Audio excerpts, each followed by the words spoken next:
I stopped answering my phone when it started calling me from rooms I wasn't in. At first, it was small, a vibration on the table when my phone was clearly in my bag, a missed call notification from my own number that vanished the moment I unlocked the screen. I told myself it was a glitch, technology breaks, brains lie. That's what I had learned to believe. But then one night, my phone rang from inside my closet. I was sitting on my bed, scrolling mindlessly, the screen glowing in my hands. When the ringing started, my heart jumped until I saw my phone was still silent, still warm in my palm. The sound came again, clear, close. From behind the closet door, I didn't move, my body locked in place, like some ancient instinct had decided movement would get me killed. The ringing stopped. A second later, my phone lit up. Incoming call, Alina. I didn't answer. I couldn't.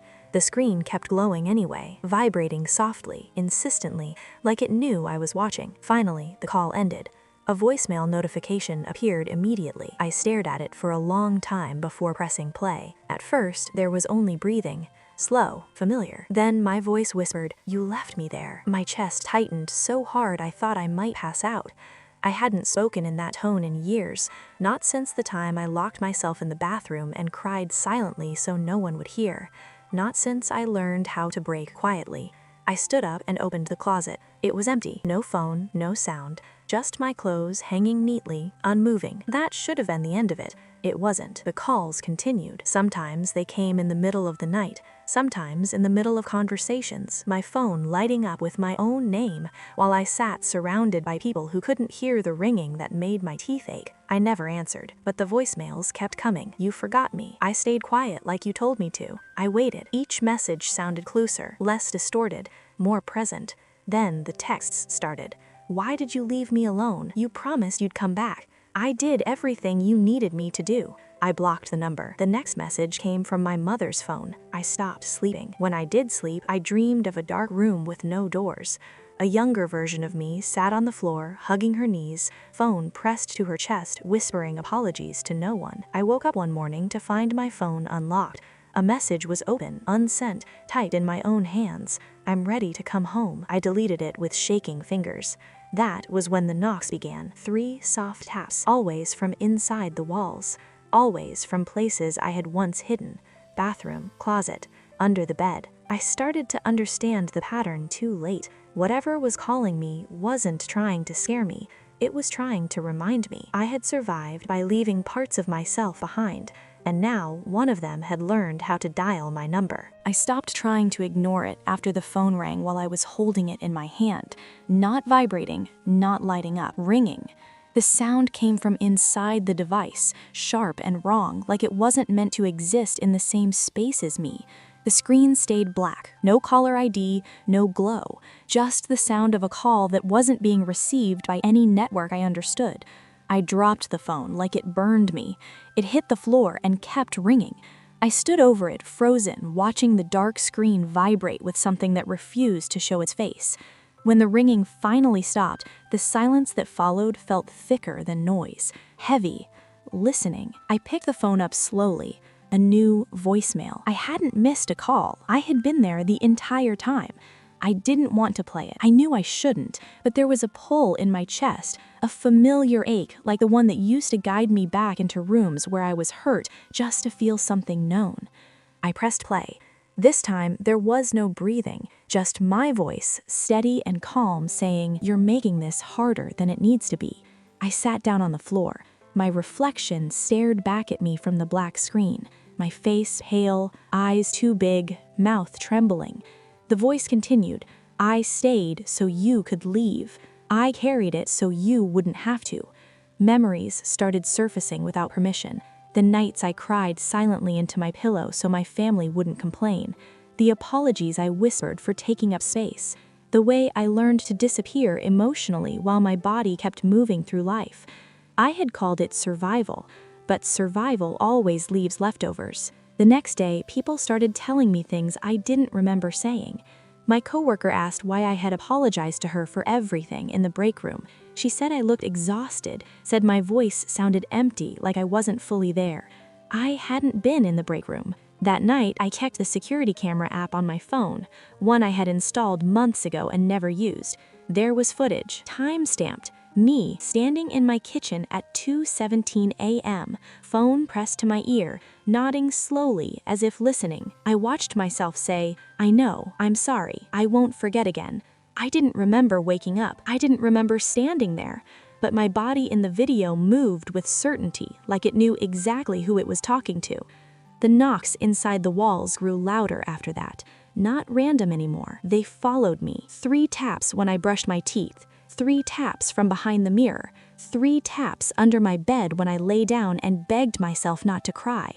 I finally answered a call. It happened without courage, without decision. My thumb just moved. The moment the line connected, I felt something settle inside my chest, like a weight slipping into a familiar groove. "Alina," my voice said softly, "you're tired." Tears filled my eyes instantly. "I didn't mean to leave you," I whispered. "I know, you were trying to survive." I squeezed my eyes shut. "What do you want?" There was a pause. Then, almost kindly, it said, "To finish what you started." The call ended. My phone screen changed. Not an app, not a message, a live video. It showed my bedroom, from inside my bedroom. The camera angle was low, like someone sitting on the floor, hugging their knees, watching my bed, waiting. When I ran to the bedroom, the screen went black. But the indentation on the carpet remained, and I knew, with a certainty that made my stomach drop, that I wasn't alone in my life anymore. I had been sharing it. I stopped checking the footage after I saw myself smiling. It was a small thing, almost gentle, but I had never smiled like that in my life, not without forcing it, not without pain hiding behind my teeth. The woman on the screen looked calm, relieved, like someone who had finally been allowed to rest, like someone who had been waiting a very long time to come out. The next morning, my phone alarm went off even though I hadn't set one. The sound was softer than usual, almost like it was trying not to wake anyone else. When I opened my eyes, my phone was already in my hand. I don't remember picking it up. A message glowed on the screen. "Good morning. I took care of yesterday." My heart pounded so hard it hurt. "Took care of what?" I whispered.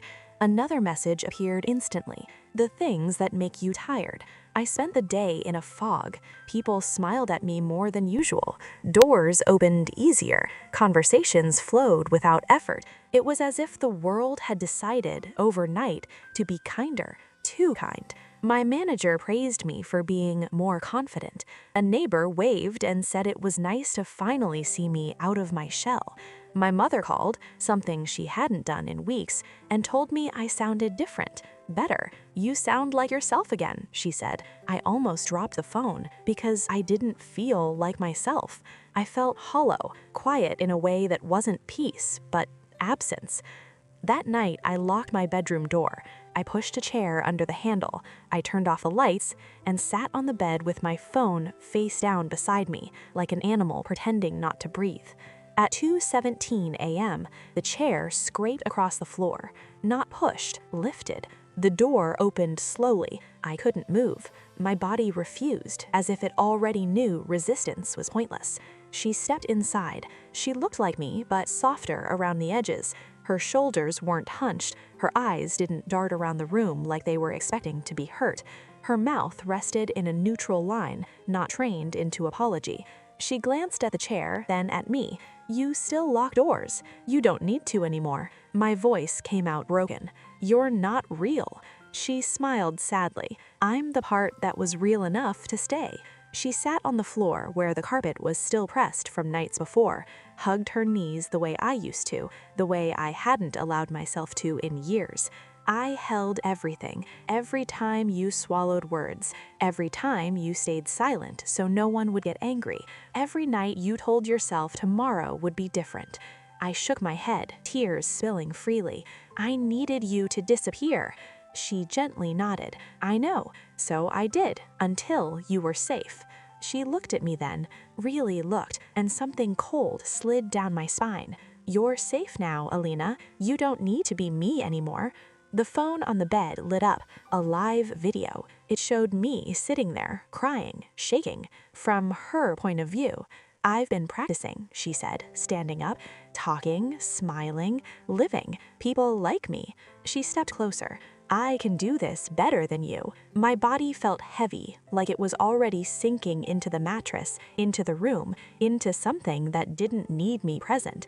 What happens to me? I asked. She reached out and brushed my hair behind my ear, the same comforting gesture I used on myself when no one else would. You get to rest, she whispered. The mirror across the room caught our reflection, but only one of us appeared clearly.